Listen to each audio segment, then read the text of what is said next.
ತೆಗೆದುಕೊಳ್ತೇವೆ.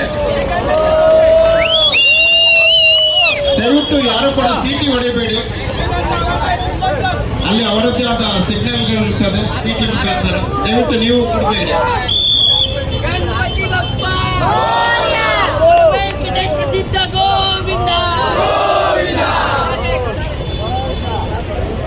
ನಮ್ಮೊಂದಿಗೆ ಮುಂಬೈಯಿಂದ ಆಗಮಿಸಿದ ಈ ತಂಡ ಇಡೀ ಅಂಬಾಲಿನ ಜನತೆ ಜೋರಾದ ಚಪ್ಪಾಳೆಯೊಂದಿಗೆ ಇವರಿಗೆ ಅಭಿನಂದನೆಗಳನ್ನು ಸಲ್ಲಿಸಬೇಕು. 50 ಅಡಿ ಎತ್ತರದ ಮಡಕೆಯನ್ನು ಹೊಡೆಯುವ ಮುಖಾಂತರ ಪ್ರದರ್ಶನವನ್ನು ತೋರಿಸಲಿದ್ದಾರೆ. ಇಡೀ ಅಂಬಾಲಿನ ಜನತೆಯ ಪರವಾಗಿ ಈ ಒಂದು ಮುಂಬೈ ತಂಡಕ್ಕೆ ಹೃತ್ಪೂರ್ವಕವಾದ ಅಭಿನಂದನೆಗಳು. ಜೋರಾದ ಚಪ್ಪಾಳೆ ಮೂಲಕ ಅವರನ್ನು ಪ್ರೋತ್ಸಾಹಿಸಬೇಕು.